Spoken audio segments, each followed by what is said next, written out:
Ladies and gentlemen, welcome to episode 1, which is going to be a mobile episode, so that's kind of cool. We're in the process of recreating my sub, redoing it, so let's go over the scores. Thursday night's game was not a surprise at all. The Chiefs beat the Texans, a little bit of bang, a little bit of boom. We got the same thing we expected to see because of last year's division. Was it divisional? I don't know, where they blew out the Texans. Texans got rid of every single good player. I feel like the Bears are going to want to get rid of Nick Foles or Mitchell Trubisky, and the Texans will be like, oh, could we have one of them? Here's Deshaun Watson. That would be funny. Anyways, the next score wasn't that much of a surprise either. The Bills beat the Jets. The Jets are rising. I don't know if it's their time yet. The Bills, though, have already risen. I mean, come on, Stephon Diggs, Josh Allen, that's an unstoppable duo. The Packers, unfortunately, beat the Vikings, but at least Dalvin Cook and Adam Thielen got tons of yards, because they're on my fantasy team, so that's really good for me. But obviously, if you had the Packers defense or the Vikings defense, that sucked, because even if you had the Packers defense, you let up 34 points. So that sucks. Now, the next game is a surprise. The football team beat the Eagles 27-17. And I could have sworn when I looked at halftime, the score was 17-0. So, I mean, I don't know, but comment down below if you think Ron Rivera is a good thing for the football team. Also, hashtag feel better soon, Ron. He has cancer. As much as I make fun of the football team, that is one thing I'm not going to make fun of is Ron Rivera. So guys, make sure you understand that, okay? Next slide. As I suspected, the Browns lost by more than a lot to the Ravens by 32 points. Lamar Jackson did a little bit of this, a little bit of that, and boom, they won. Our next surprise score is the Jaguars beat the Colts 27-20. The Colts started the game strong, but apparently Minshew Mania prevailed. Grew his hair long, and now he's Minshew Mania 2.0. I don't know what's going on there. Raiders beat the Panthers 34-30. Honestly, to be honest, that wasn't much of a surprise. I mean, the Panthers have 20 million defensive rookies in Christian McCaffrey, yet the Jaguars have no one I know except Gardner Minshew. That's actually kind of... Oh, wait, we're not talking about that game. The Raiders have Derek Carr, Marcus Mariota, Josh Jacobs, Henry Ruggs. I think the Raiders could do good this year. Finally, my favorite surprise that happened on Sunday, the Bears beat the Lions 27-23. We came into the fourth quarter looking like crap, like we did last year, and we were losing 6-23. And then Mitchell Trubisky's just ugh. Khalil Mack screamed at the defense, and suddenly, bing, bang, boom, DeAndre Swift misses the winning catch for the Lions, and the Bears win again 27-23. We need to perform like that fourth quarter self. Right now, I can't judge the Bears. We'll talk more on that a little later on. Next slide. The Seahawks beat the Falcons 38-25. I wouldn't say I was surprised by that. Both, I think, are good teams, but the Seahawks are a little bit better. I did have the Seahawks defense, and they did let up 25 points, so I wasn't the most happy about that, but I got the same amount of points for my defense as the guy who was playing about the Chiefs' defense had. The Patriots beat the Dolphins. Oh my gosh. Looking at every score, which I already did, literally there was only one team with a quarterback that had a new home as their starter that won. And that was the Patriots with Cam Newton. everybody was building like a special offense against the Patriots, but now that the Patriots don't have a slow ass quarterback, they could run the ball whenever they want with Cam Newton. That's going to be really good for them. They're going to switch things up. Their defense is good. They still managed to let up 11 points, but they still got the W, and I guess that's what matters in the end.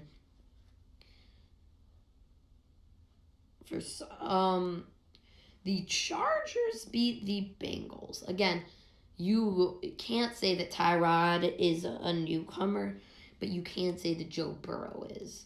So, I mean, Tyrod Taylor was the backup last year, but anyways, that was a lucky W that they pulled. So, good job, Chargers. Oh boy, the Cardinals beat the 49ers 24-20. Now, the Cardinals, they're going to win. I actually really like the Cardinals this year. I think they definitely have a shot because, I mean, yeah, they have, Kyler Murray or Kyler Murray instead of Yoda. They have Obi-Wan Larry Fitzgerald, who's like a million years old, but still is really good. They have, who else? They have Luke D-Hop, who's like Luke Skywalker. I mean, come on. They have Pat B, Isaiah Simmons. Great team. Niners will give them a chance still. It's either that the Cardinals are really good or the Niners are bad, and I think that it's the Cardinals are just really good. Because, I mean, the Niners still scored 20 points. So that's saying something. Next and final page. This was kind of a surprise, but the Saints prevailed and beat the Buccaneers 34-23. What I have to say about that is Tom Brady is not a good fit. Well, he might be a good fit, but there was no preseason games for him to be like, oh, now I know your techniques. Oh, there's only training camp for not even a big amount of time, so I'll give it to them. Let's see. The Rams played the Cowboys in SoFi Stadium, first game there, and they won. Luckily, I really liked the Rams this year.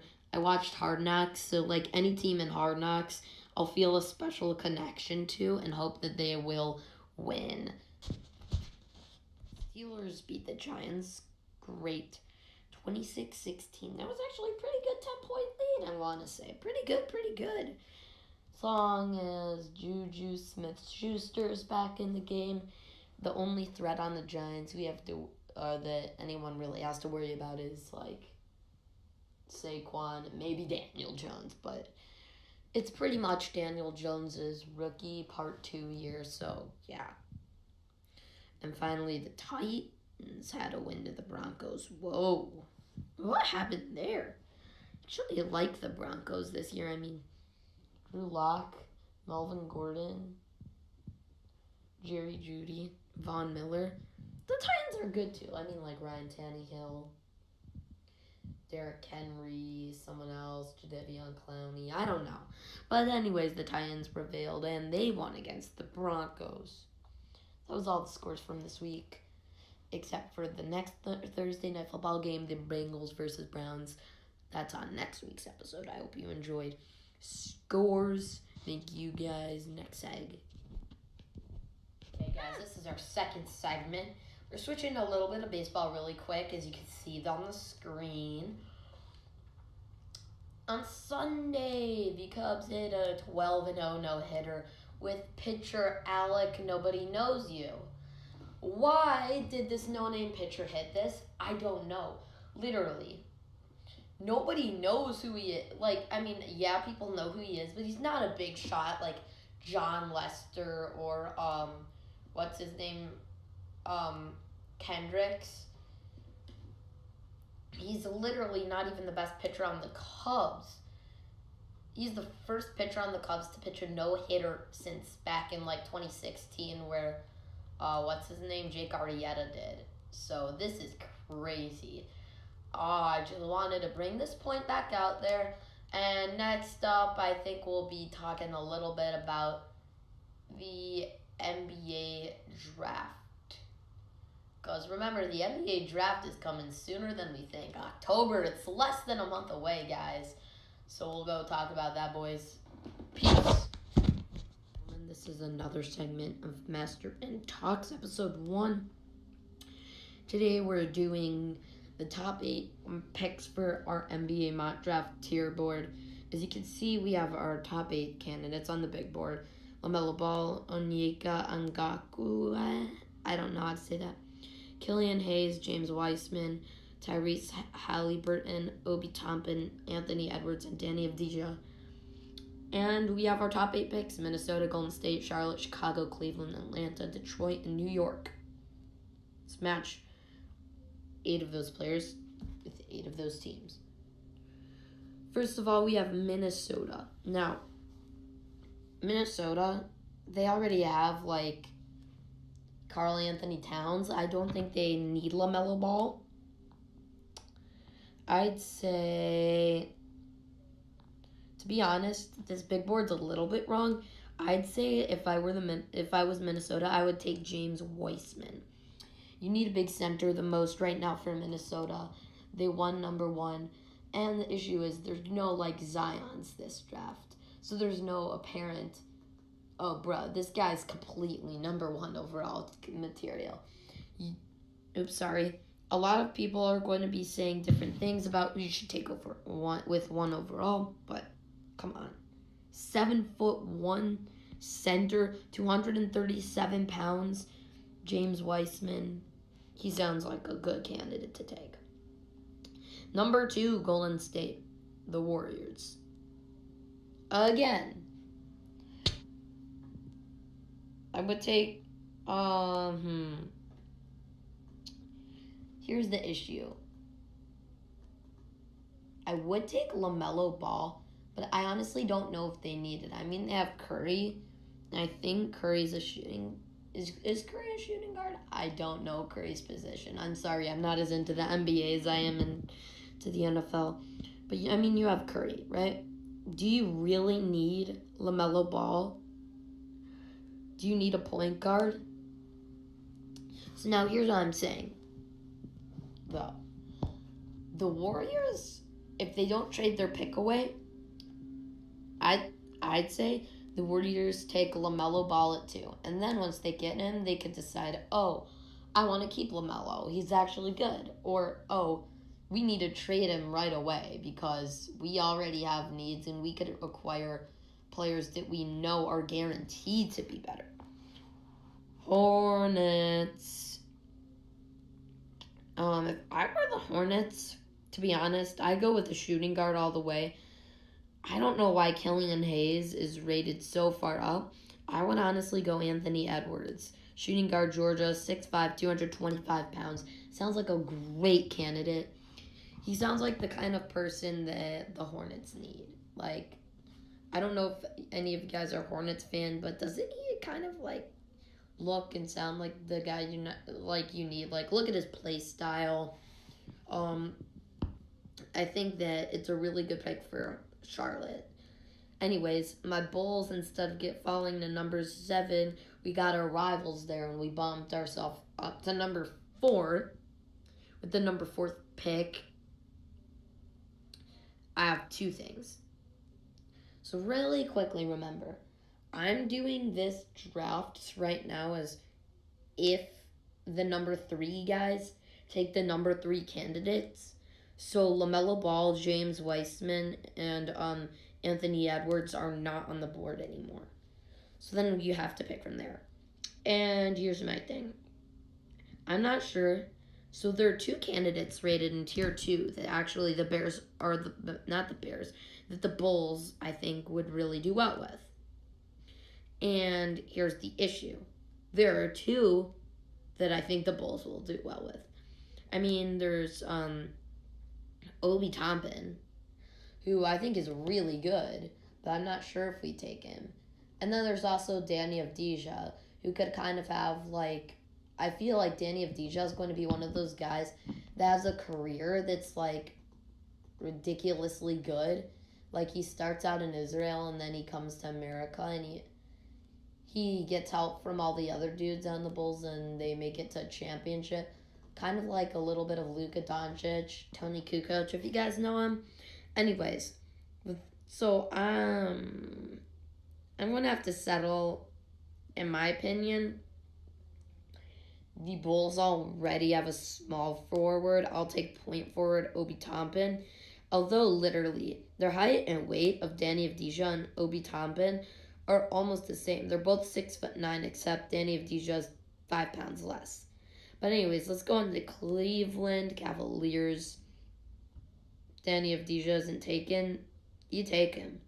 I'm just saying that. Cleveland does need actually a small forward right now. I mean, Cleveland literally in the past 3 years has fell apart.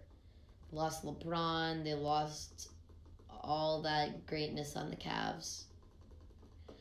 As much as I do like the Cavaliers, I'd have to say that they're not good right now. In that case, I don't know what to say for them, but I'll just go Danny Avdija because it's just the nicest thing to do. And remember, I have to select guys on this big board. So we got the first 5 guys done. LaMelo Ball was taken. James Wiseman was taken. Obi Toppin, Anthony Edwards, and Danny Avdija were taken, which means we have Tyrese Haliburton, Killian Hayes, and Onyeka Okongwu are left. Atlanta, the Hawkies, the Hawks.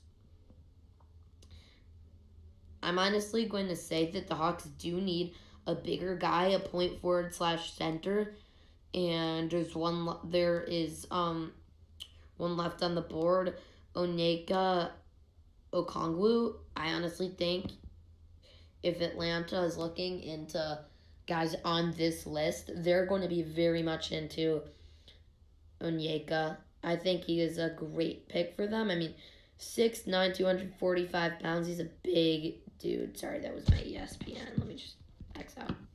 He's a big dude. I think they're going to love him. They're going to use him to their advantage. Moving on to Detroit. Come on, you guys. Isn't it obvious that Detroit needs either a solid point guard or shooting guard? And you know what can help them with that? That there's someone on this list that could play both. Mr. Killian Hayes, 6'5", 187 pounds. Tall dude, very slim. He can run up the field, go in between places. So he's not a Shaq. He's kind of like the opposite. I think that he's a good fit for Detroit. I'm trying to be as biased as I can here, because those of you who know Bulls fans, we hate the Pistons fans. And those of you that are Pistons fans, you hate the Bulls fans. I know. Again, we're trying to be biased here. Detroit, I think, will need Killian Hayes the most. And again, just saying, I'm not doing on what the front office will do. I'm doing on what they should do. So, like, the front office for Minnesota might just say, screw it, let's take Killian Hayes at number 1 overall. That is most certainly what they should not do. But I can't say that they're not going to do that. Okay, moving on to our 8th spot, New York. I think this is the Knicks. I'm not sure. I think I saw the Nets in the playoffs, so I'm going to say this is the Knicks. If it's the Nets, I'm sorry. They probably would say New Jersey, but we're just saying it's Knicks for this one. We have one guy left, Tyrese Haliburton. The Knicks don't honestly have anyone that good anymore. I think that Tyrese Haliburton, point guard, he's going to be a good jump start to the team if they get him. You have a team leader. Boom, by next year they'll have like maybe a 15th overall pick, be able to take someone good. Anyways, that is what I think for the top 8. That was our one segment. That knocked out a little bit more of the episode. I am done with this segment, and peace. See you in the next segment. It's lawn mowing day here where I am. And it is also my fantasy football team review for week 2. So let's take a look. I'm playing my friend name in the game God winning every game because he has Godwin. Let's look at this. Oh boy.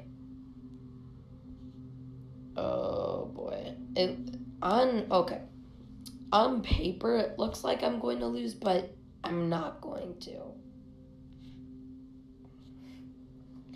What's funny is I have the Seahawks quarterback and the Patriots quarterback, and they're playing. So, for those of you who are wondering, I added Mr. Smith to my team, Jonnu Smith, because I most certainly